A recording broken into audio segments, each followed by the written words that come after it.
Good morning વિદ્યાર્થી મિત્રો. આજે આપણે ધોરણ 9માં વિષય સંસ્કૃત ગદ્ય 15 સુદુર્લભા સર્વ મનોરમા વાણી વિશે ભણીશું. સુદુર્લભા સર્વ મનોરમા વાણી એટલે કે સૌના મનને ગમે તેવી વાણી વિરલ હોય છે. 20મી સદીની શરૂઆતમાં પાશ્ચાત્ય ભાષાઓના પ્રભાવ નીચે ભારતીય પ્રાદેશિક ભાષાઓના અધ્યયનમાં નિબંધ કળાનો પ્રવેશ થયો હતો અને થોડાક સમયમાં જ તેનો વ્યાપક રીતે પ્રસાર પણ થયો. અને એ સમયે સંસ્કૃતના વિદ્વાનોએ પરંપરાગત વિષયોની સાથે આધુનિક વિષયો ઉપર ઘણા બધા નિબંધો લખ્યા હતા. અને સમય જતાં આ પ્રકારના જે નિબંધો છે તે સંસ્કૃત ભાષા શિક્ષણમાં પણ સ્થાન પામ્યા હતા. અને સંસ્કૃત ભાષાના જે નિબંધ લેખકોમાં પંડિત ચારુદત્ત શાસ્ત્રીનું નામ ખૂબ જ જાણીતું છે. તેમણે પ્રસ્તાવ તરંગિણી નામે સંસ્કૃત ભાષામાં એક સુંદર સુલલિત નિબંધ ગ્રંથ તૈયાર કરેલ છે.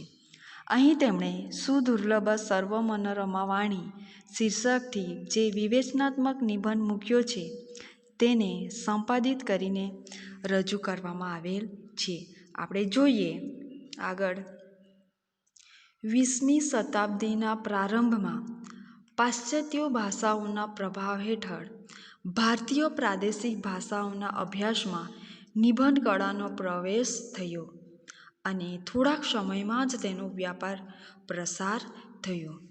કે જે 20મી સદી છે એ 20મી સદીની શરૂઆતમાં પાશ્ચાત્ય ભાષાઓ, પાશ્ચાત્ય છે એટલે કે પશ્ચિમ દેશોની જે ભાષાઓ છે તેમના પ્રભાવની નીચે ભારતીય જે પ્રાદેશિક ભાષાઓ છે એના જે અભ્યાસમાં નિબંધ લેખનનો પ્રવેશ થયો હતો અને બહુ ઓછા સમયમાં તેનો ઘણો બધો પ્રસાર પણ થયો હતો. એ સમયે સંસ્કૃતના વિદ્વાનોએ પરંપરાગત વિષયોની સાથે આધુનિક વિષયો ઉપર અનેક નિબંધો લખ્યા. હવે એ સમયે એટલે કે 20મી સદીની શરૂઆતમાં જે સંસ્કૃતના વિદ્વાનો હતા તેમણે પરંપરાગત વિષયોની સાથે જે આધુનિક વિષયો છે એ વિષયો પર પણ ઘણા નિબંધો લખ્યા હતા. સમય જતાં આ પ્રકારના નિબંધો સંસ્કૃત ભાષા શિક્ષણમાં સ્થાન પામ્યા અને ઘણા સમય પછી જેમ જેમ સમય પસાર થતો ગયો તેમ આ નિબંધો સંસ્કૃત ભાષા શિક્ષણમાં પણ ઘણું ઊંચું સ્થાન પામ્યા હતા. સંસ્કૃતના નિબંધ લેખકોમાં પંડિત ચારુદત્ત શાસ્ત્રીનું નામ જાણીતું છે. કે જે સંસ્કૃતના નિબંધ લેખકો છે એમાં પંડિત ચારુદત્ત શાસ્ત્રીનું નામ ખૂબ જ જાણીતું છે. તેમણે પ્રસ્તાવ તરંગિણી નામે સંસ્કૃત ભાષામાં એક સુંદર સુલલિત નિબંધ ગ્રંથ તૈયાર કર્યો. પંડિત ચારુદત્ત શાસ્ત્રીએ પ્રસ્તાવ તરંગિણી નામનો એક સંસ્કૃત ભાષામાં નિબંધ ગ્રંથ તૈયાર કર્યો છે. અહીં તેમણે સુદુર્લભ સર્વ મનોરમા વાણી શીર્ષકથી જે વિવેચનાત્મક નિબંધ મૂક્યો છે તેને સંપાદિત કરીને અહીં મૂકવામાં આવ્યો છે. તેમણે જે નિબંધો લખ્યા છે અને તેમાંથી સુદુર્લભ સર્વ મનોરમા વાણી જે વિવેચનાત્મક નિબંધ છે તે આપણે ભણીશું. આ નિબંધમાં એ તથ્ય રજૂ થયું છે કે જગતમાં વિવિધ પ્રકારના લોકો છે. બધાના રસ રુચિ એક સરખા હોતા નથી. આ જે નિબંધ આપણે ભણવાના છે એમાં એ રજૂ કરવામાં આવેલ છે કે દુનિયામાં વિવિધ પ્રકારના લોકો હોય છે અને એ બધાની જે રુચિ છે, જે રસ છે એ અલગ અલગ હોય છે. પરિણામે સહુ કોઈનું મન હરી લે એવી વાણી દુર્લભ છે. વળી કોઈ પણ કાવ્ય કે કોઈ કૃતિ બધાને ગમશે જ એ આવશ્યક નથી. લોકોની જે રુચિ છે, રસ છે એ અલગ અલગ હોય છે અને એના કારણે સૌ લોકો સૌનું મન હરી લે એવી વાણી હોતી નથી. કોઈ પણ કાવ્ય કે કૃતિ હોય એ બધા લોકોને ગમે કે ગમશે જ તેવું જરૂરી નથી. ઘણાને ગમે છે, ઘણાને ન પણ ગમતું હોય. વાણીની બાબતમાં પણ એવું જ છે. માટે બધાને સાંભળવી ગમે અને સાંભળીને કોઈની લાગણી ન દુભાય એવા વચન બોલવા જોઈએ. કે આપણે જે બોલીએ છીએ એ બધાને ગમે અને સાંભળીને તેમની જે લાગણી છે એ ન દુભાય એવી વાણી બોલવી જોઈએ. જો કે એવી વાણી બોલનારા દુર્લભ હોય છે. એવું કહેવાય છે કે દુનિયામાં જે વસ્તુ એકને ગમે છે તે બીજાને ન પણ ગમતી હોય. એટલે કે આ સંસાર વિચિત્ર રુચિઓવાળો છે. જેમ કે એક પરિવારમાં જન્મેલા એક સરખા આચાર વિચારવાળા લોકોની પણ જુદી જુદી રુચિ હોય છે. તેમજ પરિવારમાં જન્મેલા માણસો છે એમની પણ રુચિ રસ અલગ અલગ હોય છે. જેમના પિતા સમાન છે તેવા પુત્રોમાં આપણે જોઈએ તો કોઈકને ગળ્યું ભાવે તો કોઈકને ખારું કે ખાટું પણ ભાવતું હોય છે. તો એ જ રીતે કાવ્યમાં કોઈકને ઘણો બધો રસ હોય, જ્યારે કોઈકને નાટકમાં, કોઈકને કળા કારીગરીમાં તો કોઈકને ગણિતમાં રસ હોય છે. તેમજ કોઈકને શૃંગાર રસ પ્રિય હોય છે તો કોઈને વીર રસ, કરુણ રસ, હાસ્ય રસ કે કોઈને બીભત્સ રસ પણ ગમે છે. કે જે વાણી છે એ સૌના મનને સંતોષી શકતી નથી. ઋષિઓ દ્વારા સ્વીકૃત સંસ્કારયુક્ત હોય છે. તેને મૃદુ અને સરળ વાણી ગમે છે. તેમને ક્યારેય પણ કર્કશ કે કપટયુક્ત વાણી ગમતી નથી. લોકો સાથેની જે વાતચીતના પ્રસંગે એવી વાણી જ યોગ્ય હોય છે કે જે મૃદુ અને સરળ વાણી હોય. પરંતુ જે જડ, કર્કશ કે ખરાબ ટેવોમાં રચ્યો પચ્યો કે આળસુ સેવક હોય છે તેનો માલિક પણ કર્કશ વાણી કહે છે. તેમજ કામકાજમાં જોડે છે અને પોતાનું પ્રયોજન સાધે છે. કે ખરેખર જે ઈર્ષ્યાથી ગ્રસ્ત હોય છે તેને અન્યોના દુર્ગુણોનું અને પોતાના ગુણોનું વર્ણન ગમે છે. ખરેખર સજ્જન હોય છે તેને પરનિંદા ગમતી નથી.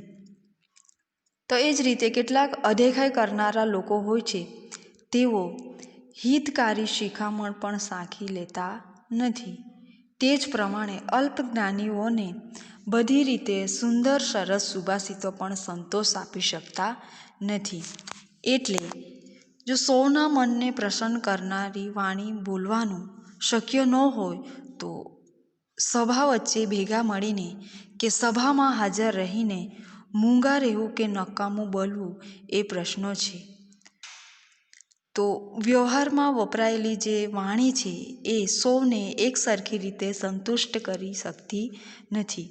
ખરેખર સૌના મનને ગમે તેવી વાણી દુર્લભ હોય છે. બધા લોકો વિદ્વાન હોતા નથી. કેટલાક મંદ બુદ્ધિવાળા કે અજ્ઞાની પણ હોય છે કે જે સ્નેહપૂર્ણ વાણી સમજી શકતા નથી.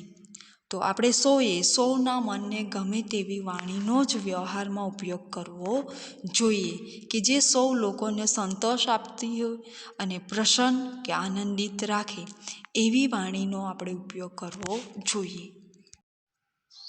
આગળ આપણે જોઈએ લોકે યદસ્તુ એકસ્મૈ રચતે તદન્ય અસ્મૈ ન રચતે ઇત્યતઃ વિચિત્ર રુચિ અયં સંસારઃ.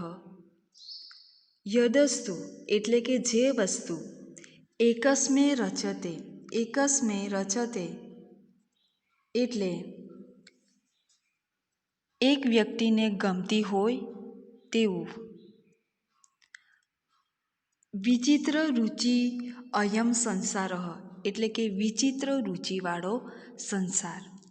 કે દુનિયામાં જે વસ્તુ એકને ગમે છે તે બીજાને ગમતી નથી. કે દુનિયામાં વસતા લોકો છે, એમનો રસ, એમની રુચિ અલગ અલગ પ્રકારની હોય છે. અને એટલા માટે એક વસ્તુ એક વ્યક્તિને ગમે તો એ જ વસ્તુ કદાચ બીજી વ્યક્તિને ન પણ ગમતી હોય. એકસ્મિન પરિવારે જાતાનામ સમાનમ વિચાર વિચારણામ જાનાનામ અપી ભિન્ના ભિન્ના રુચિ ભવતી. કિમ પુનઃ વિભિન્નેષુ પરિવારેષુ ઉત્પન્નામ જાનાનામ વાર્તાઃ. કે એક પરિવારમાં જન્મેલા એક સરખા આચાર વિચારવાળા લોકોની પણ જુદી જુદી રુચિ હોય છે. સમાન પિતૃકેષુ પુત્રેષુ કશ્ચિત મધુરમ રચ્યતે, કશ્ચિત લવણમ, કશ્ચિત ચા અંબલમ રસ મીઠી. જાતાનામ એટલે કે જન્મેલાઓના, કે જે એક જ પરિવારમાં જન્મેલા લોકો છે એમના પણ એક સરખા આચાર વિચાર હોતા નથી. તેમજ જુદા જુદા પરિવારોમાં જન્મેલા માણસોની વાત જ શું કરવી, કે જેમના પિતા સમાન છે તેવા પુત્રોમાં કોઈકને ગળ્યું ભાવે છે તો કોઈકને ખારું, તો કોઈકને ખાટું ભાવે છે. સમાન પિતૃકેષુ પુત્રેષુ કશ્ચિત મધુરમ રચ્યતે, કશ્ચિત લવણમ, કશ્ચિત ચા અંબલમ રસમીતિ. સમાન પુત્રકેષુ એટલે કે જેમના પિતા સમાન છે તેવા પુત્રોમાં કશ્ચિત મધુરમ રચ્યતે, કશ્ચિત મધુરમ રચ્યતે એટલે કે કોઈક મધુર રસ ગમે. ચ અંબાલમ એટલે કે ખાટું. તો સમાન પિતૃકેષુ પુત્રેષુ કશ્ચિત મધુરમ રચ્યતે, કશ્ચિત લવણમ, કશ્ચિત ચા અંબલમ રસમીતિ. તો જેમના પિતા સમાન છે તેવા પુત્રોમાં કોઈકને ગળ્યું ભાવે છે, કોઈકને ખારું, તો કોઈકને ખાટું ભાવે છે. એવમેવ કસ્મૈચિત શૃંગારઃ પ્રિયો ભવતિ, કસ્મૈચિત વિરહઃ, કસ્મૈચિત કરુણઃ, કસ્મૈચિત ચ હાસ્યરસઃ. શૃંગારઃ એટલે કે શૃંગાર રસ. પ્રિય ભવતિ એટલે કે પ્રિય હોય છે. વિરહ એટલે કે વીર રસ, કરુણ અને હાસ્યરસ. કોઈકને શૃંગાર રસ પ્રિય હોય છે તો કોઈકને વીર રસ અને કોઈકને કરુણ રસ તેમજ કોઈકને હાસ્યરસ પ્રિય હોય છે. વિરલાય કસ્મૈચિત જનાય બીભત્સ રસ અપી રચતે ઇતિ નાનત્વમ રુચિના વ્યવસ્થિતમ ભવતિ. ભાગ્યે જ કોઈને બીભત્સ રસ ગમે છે, એમ રુચિઓનું વૈવિધ્ય નક્કી જ હોય છે. એવં સતી એકા એવ વાણી સર્વસ્ય માનસમ સંતર્ષયિતું નાર્હતિ. એવં સતી એટલે કે આમ છે ત્યારે, પછી છે એકા એવ વાણી એક જ વાણી, સર્વસ્ય માનસમ, સર્વસ્ય માનસમ એટલે કે સૌના મનને સંતર્ષયિતું નાર્હતિ એટલે સંતોષી શકતી નથી. એવં સતી એકા એવ વાણી સર્વસ્ય માનસમ સંતર્ષયિતું નાર્હતિ.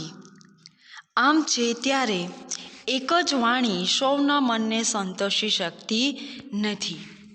યહ ખલુ આર્ષેણ સંસ્કારેણ સંસ્કૃતો ભવતિ તસ્મે મૃદ્ધિ રુચિવી ચ વાણી રચતે ન તુ કર્કશા કુટિલા વા.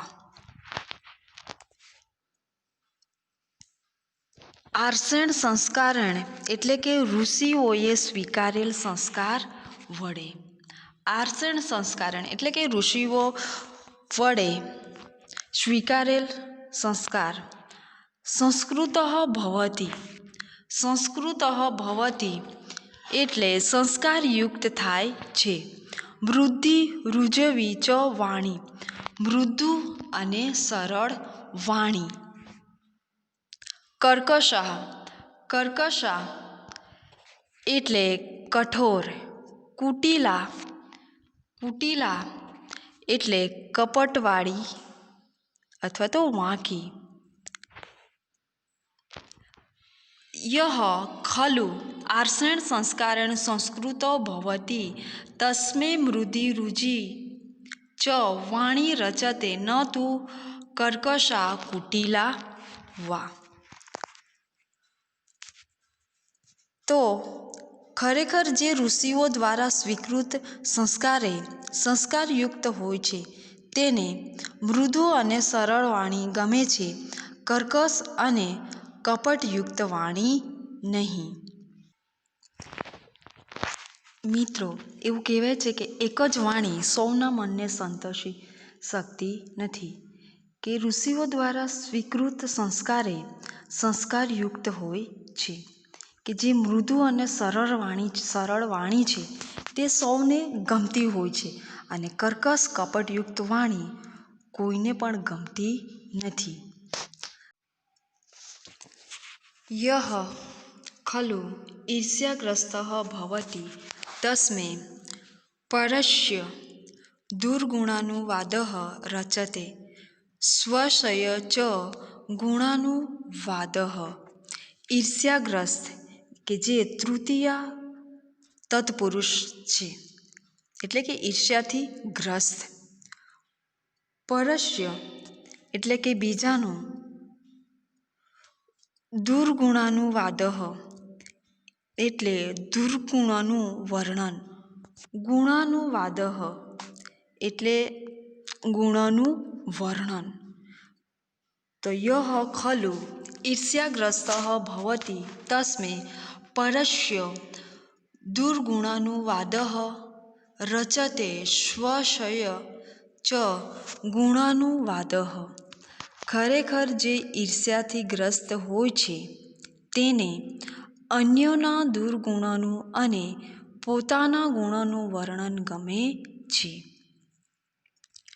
યહ ખલુ સજ્જનઃ ભવતિ તસ્મે પરાપવાદઃ કથમપી ન રચતે.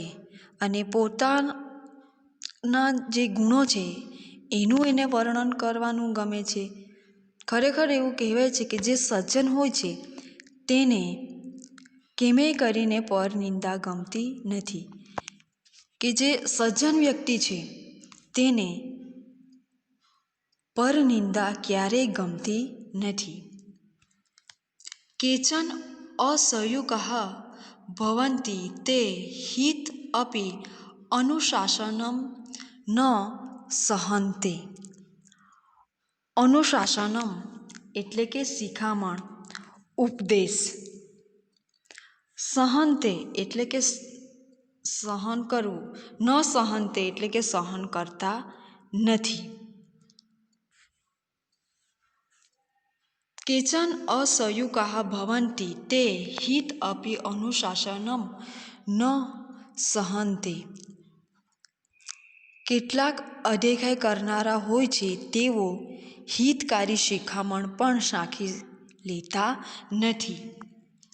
તથૈવ સર્વાંગઃ સુંદરમ સરસમ સુભાષિત અપી ન સંતસ્યતિ અલ્પજ્ઞાન. તે જ પ્રમાણે કે જે અલ્પજ્ઞાનીઓને સર્વ રીતે સુંદર સરસ સુભાષિત પણ સંતોષ આપી શકતું નથી. યદિ સર્વસ્ય મનોરમા વાણી ન શક્યતે વક્તુમ તદા સભામધ્યે સંગત્ય સમિતો સમુપસ્થાય કિમ તૂષ્ણીમ સ્થેયં કિમ વા મિથ્યા આખ્યમ ઇતિ પ્રશ્નઃ. યદિ સર્વસ્ય, યદિ એટલે કે જ્યારે, સર્વસ્ય એટલે કે બધે જ, મનોરમા વાણી એટલે કે મનને પ્રસન્ન કરનારી વાણી, ન શક્ય તે વક્તુમ એટલે કે બોલવાનું શક્ય ન હોય, સભા મધ્યે, સભા મધ્યે એટલે કે સભા વચ્ચે, સંગત્ય, સંગત્ય એટલે કે ભેગા મળીને, સમિતો એટલે સમિતિમાં, સમુપસ્થાય એટલે કે હાજર રહેનાર. અનુવાદ આપણે જોઈએ કે જે સૌના મનને પ્રસન્ન કરનારી વાણી, બોલવાનું શક્ય ન હોય તો સભા વચ્ચે ભેગા મળીને એટલે કે સભામાં હાજર રહીને શું મૂંગા રહેવું કે નકામું બોલવું એ પ્રશ્ન છે. અત્ર તરમ દદાતિ મહારાજઃ મનુઃ. અહીં મહારાજ મનુ ઉત્તર આપે છે. સભા વા ન પ્રવેષ્ટેયા વક્તવ્યમ વા સમંજસમ અબ્રુવન વિબ્રુવન વાપી નર ભવતિ કિલ્લષી. હવે સભા ન પ્રવેષ્ટયા એટલે સભામાં પ્રવેશ ન કરવો. સમંજસમ એટલે કે સમજદારી પૂર્વકનું વચન બોલવું. વક્તવ્યમ એટલે કે બોલવું, તો કે સમજદારી પૂર્વકનું વચન બોલવું. અબ્રુવન એટલે કે બોલનારો અને વિબ્રુવન એટલે વિરુદ્ધ કે ખોટું બોલનારો. કિલ્લવશી ભવતી એટલે પાપી થાય છે. અનુવાદ આપણે જોઈએ. સભામાં પ્રવેશ ન કરવો અથવા સમજદારીપૂર્વકનું વચન બોલવું. નો બોલનારો કે વિરુદ્ધ વચન બોલનારો પાપી થાય છે. આગળ આપણે જોઈએ. એવં વ્યવહાર અપી પ્રવૃત્તા વાણી સર્વાન સમાનરૂપેણ ન સંતશ્યતિ. સંતશ્યતિ એટલે કે સંતોષ આપનાર. તો કે આમ વ્યવહારમાં પણ વપરાયેલી વાણી સૌને એક સરખી રીતે સંતુષ્ટ કરતી નથી. બધા લોકો અલગ અલગ પ્રકારની વાણી બોલતા હોવાથી બધાને એક સરખી રીતે સંતોષ કરતી નથી. વસ્તુતઃ સુદુર્લભા સર્વમનોરમા વાણી સર્વે અપી જનાઃ વિચક્ષણાઃ ન ભવન્તિ. પ્રવૃત્તા વાણી એટલે કે વપરાયેલી વાણી સમાન રૂપેણ, સમાન રૂપેણ એટલે કે સમાન રીતે, નો સંતશ્યતિ તો કે સંતુષ્ટ કરતી નથી. વસ્તુતઃ તો ખરેખર, સુદુર્લભા સર્વમનોરમા વાણી તો કે દુર્લભ મનની વાણી. ખરેખર સૌના મનને ગમે તેવી વાણી દુર્લભ હોય છે. બધા લોકો ડાહ્યા કે વિદ્વાન હોતા નથી. કે જે દુર્લભ વાણી હોય છે તે સૌના મનને ગમે છે, કે સૌ લોકો વિદ્વાન હોતા નથી. કેચિત મંદાઃ ઇતિ વા કેચિત અજ્ઞાઃ ઇતિ વા સ્નેહ પૂર્ણ તો કે કેટલાક મંદ બુદ્ધિવાળા લોકો હોય છે, કેટલાક અજ્ઞાની હોય છે, તો કેટલાક સ્નેહવાળી વાણી પણ સમજી શકતા નથી. વાણી અપી ભાવયિતુમ ન પારયંતી. ભાવયિતુમ એટલે કે અનુભવવા માટે, ન પારયંતી એટલે કે સમર્થ બની શકતા નથી. તો કેટલાક જે મંદ બુદ્ધિવાળા કે અજ્ઞાની લોકો હોય છે, જે સ્નેહપૂર્ણ એટલે કે સ્નેહવાળી વાણી પણ સમજી શકતા નથી. આગળ આપણે જોઈએ, એતાદૃશાન જનાન દૃષ્ટવા કિમ વ્યવહારે વાણી પ્રયોગ પરિત્યક્તવ્ય ન હિ. કે એવા પ્રકારના માણસોને જોઈને શું વ્યવહારમાં વાણીનો પ્રયોગ ત્યજી દેવો જોઈએ? ના, શું પ્રાણીઓ છે એમ વિચારીને જવ વાવવામાં આવતા નથી, વવાય જ છે. મૃગાઃ સન્તિ તે યવાઃ ન અપ્યતે એવ. ભિક્ષુકાઃ સન્તિ તે સ્થાલયઃ નાધિશ્રીયન્તે. મૃગાઃ એટલે પ્રાણીઓ, મૃગાઃ એટલે કે પ્રાણીઓ, યવાઃ એટલે કે જવ, ન અપ્યન્તે એટલે કે વાવવામાં આવતા નથી, ભિક્ષુકા એટલે કે ભિખારીઓ. તો શું પ્રાણીઓ છે એમ વિચારીને જવ વાવવામાં આવતા નથી, વવાય જ છે.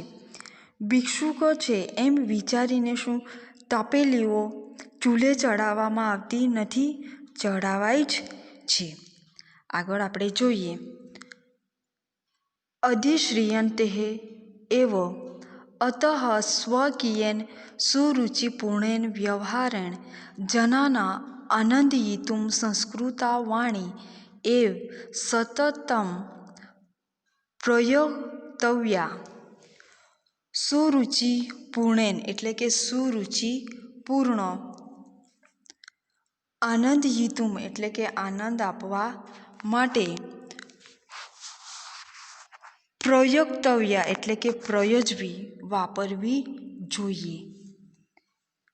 આથી પોતાના સુરુચિપૂર્ણ વ્યવહાર વડે લોકોને આનંદિત કરવા માટે સંસ્કારપૂર્ણ વાણી જ સતત પ્રયોજવી જોઈએ, કે સૌના મનને ગમે તેવી જ વાણી વ્યવહારમાં ઉપયોગ કરવો જોઈએ, કે જે સુરુચિપૂર્ણ હોય અને લોકોને આનંદિત કરે તેવી સંસ્કારપૂર્ણ વાણી જ સતત આપણે પ્રયોજવી જોઈએ.